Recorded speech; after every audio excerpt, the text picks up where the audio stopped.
Bismillahirrahmanirrahim. Tadi saya melihat video yang melintas di beranda saya, yaitu pembicaraan dari Bapak Ma'ruf Amin mengenai ihtilaf dan inhiraf.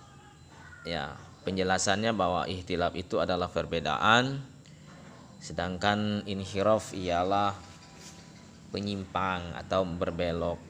Jadi menurut pemikiran dan tanggapan saya mengenai ihtilaf itu perbedaan, ya saya sepakat sekali. Namun di sini kalau saya ngambil kesimpulan, ihtilaf di sini masih bersifat umum, ya belum bersifat khusus. Perbedaannya berbeda dalam hal apa dan mengenai apa. Jadi seperti itu, apakah gagasannya yang berbeda ataukah penerapannya yang berbeda. Nah, kembali kepada inhiraf juga masih bersifat umum juga. Jadi menyimpang itu di dalam hal apa, apakah arahnya ke negatif atau positif. Ini masih sifatnya di sini masih bersifat dasar atau umum juga. Jadi belum memaknai atau pengertian yang ke arah negatif ataupun positif. Biasa saja ini. Nah, namun kalau saya membahas ke ranah ini atau ke inhiraf ini atau menyimpang atau berbelok, sini saya mengambil pemahaman atau pengertian, yaitu masih ke maksudnya ialah pilihan di sini, ya. Itu menyimpang itu berarti bicara masalah jalur. Menyimpang itu berarti berbicara masalah jalan atau arah atau pilihan. Nah, kenapa menyimpang atau berbelok gitu? Kepada jalur pada umumnya orang pakai, tapi tidak ke arah negatif atau positif di situ penyimpangan. Nah, saya analogikan, kalau saya berangkat ke arah Tangerang, itu kecenderungan saya tidak mengikuti arah atau jalur pada umumnya orang pakai. Kecenderungan saya mengambil jalan alternatif yang singkat, yang cepat, yang tidak macet dan segala macam. Nah, itu salah satu bisa inhiraf, jalur inhiraf atau menyimpang atau berbelok. Saya ambil ke arah seperti itu kalau saya analogikan begitu.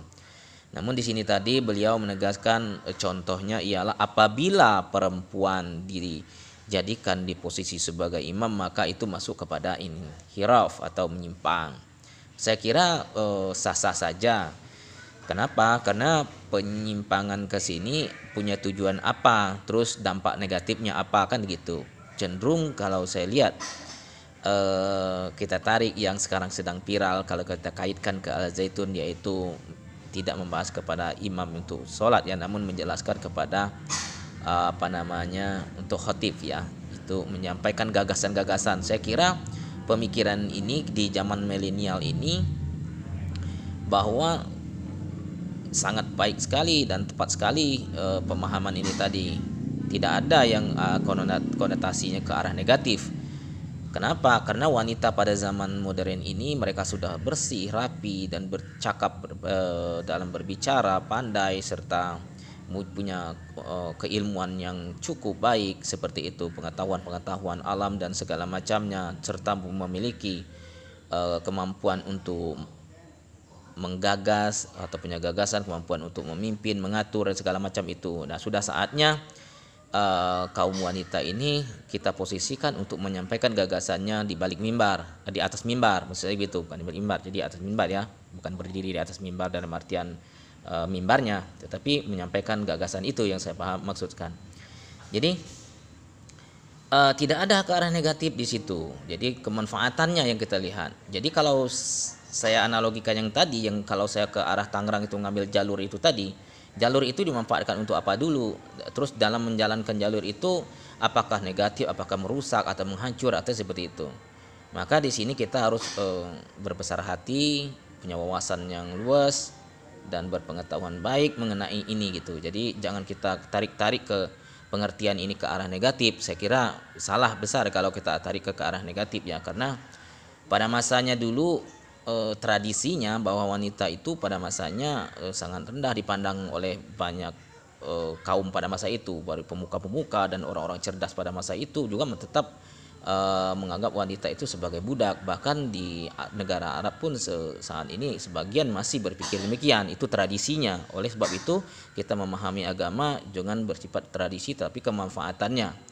Saya kira begitu ya untuk dalam tanggapan pemikiran saya mengenai ikhtilaf dan inhiraf. Jadi saat ini saudara, menurut pendapat saya lagi, yaitu tentunya agama itu diturunkan untuk mempermudah, untuk mempermudah kehidupan manusia ya. Jadi kalau kita pahami dari keilmuan atau persepsi pemahaman tentang agama juga diserap dari bahasa Sanskerta, artinya A itu tidak, gama itu kacau kan begitu. Jadi tidak kacau. Ketidakkacauan itu seperti apa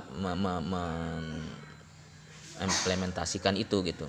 Yang kedua, kalau kita itu ada dua versi juga ya, ada yang A itu tidak atau gam itu pergi, jadi tidak pergi. Itu ada dua pemahaman atau persepsi mengenai tentang agama diserap dari bahasa Sanskerta tadi.